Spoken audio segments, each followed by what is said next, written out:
Well, the U.S. military carried out 2 airstrikes in Libya against ISIS fighters on Monday in the latest escalation of the U.S. war against the self-proclaimed Islamic State. The strikes took place in the city of Sirte.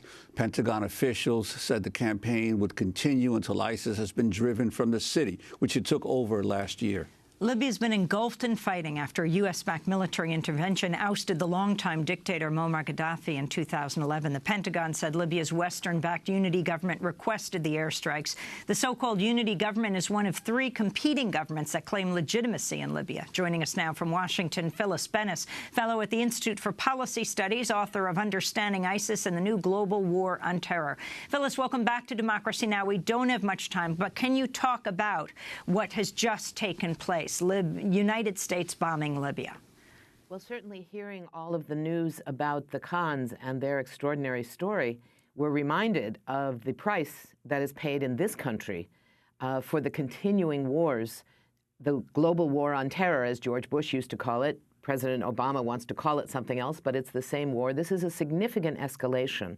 The airstrikes in Libya were aimed at the ISIS forces that remain in the city of Sirte. But the city of Sirte is a city of now about 80,000 people. We've had no reports of who else might have been injured or killed in those strikes, what's happened to the civilian population. It's as if there's no one there but the few hundred ISIS fighters that the U.S. Says are there. Libya has been in chaos since the U.S.-NATO attack, the regime change attack in 2011 that led to the ouster and then the killing of Muammar Gaddafi and the overthrow of his regime. There has been absolute military chaos. The weapons of the Gaddafi regime have spread throughout the region, making all of the situations there much, much worse.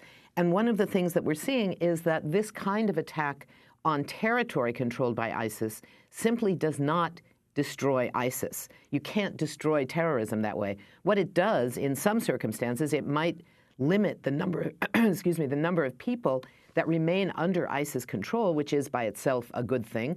But you can't take that out of the context that what that really means is you're playing a kind of global whack-a-mole where you stamp out ISIS in one place and it pops up somewhere else. You take away territory they control, and they reemerge as a more traditional terrorist operation, attacking people whether in Brussels or in Nice or in Baghdad or in Kabul or somewhere else. So there are numerous problems with this. One of the key ones is that this action was taken without authorization. President Obama made the decision a few days ago to authorize these military strikes without any authorization from Congress. Congress has refused to debate and discuss the possibility of a new authorization, and the Obama administration maintains its position that while it would like a new authorization specific to ISIS, it doesn't believe it needs one, and it therefore continues to rely on the 2001 authorization, which called for military force to be used against the forces who had carried out the attacks of September 11. Now, ISIS, as we know, did not even exist until 5 years later.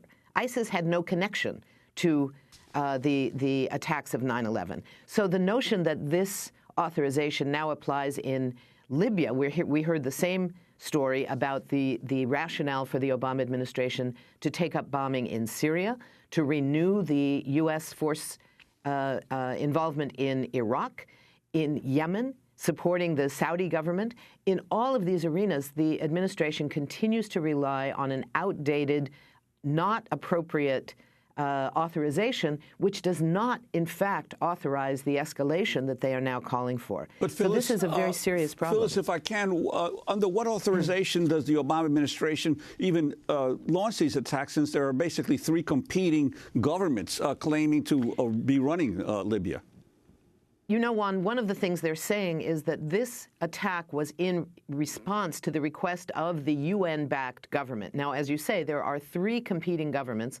One of them was essentially created by the United Nations negotiators to try and pull together all the forces.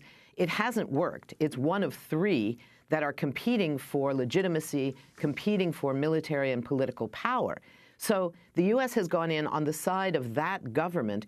What's interesting is they have not even made the claim that there was an immediate threat to the United States or to American citizens. That could be used to justify an immediate presidential order. They have not tried to say, because certainly that isn't the case, there is no threat to the United States coming out of the chaos in Libya. Phyllis, very quickly, in October of 2011, then Secretary of State Hillary Clinton was between interviews when she was told that Muammar Gaddafi had been killed. This was her response.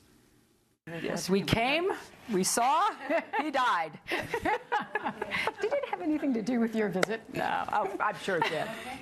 That was Hillary Clinton in 2011. Your final response, Whatever else, this was not a joke. It was not a joke for the thousands of people who have died in Libya. It was not a joke for anyone. The situation in Libya is far worse now than it was. Hillary Clinton, of course, as Secretary of State then, was the leading voice urging President Obama to participate. And this kind of escalation is only going to make the situation worse. There is no military response to terrorism. President Obama says that over and over again. It's time we held him accountable to his own words to say there is no military response. Therefore, we shouldn't use military methods against terrorism. It doesn't work. Phyllis Bennis, thanks so much for being with us, fellow at the Institute for Policy Studies. That does it.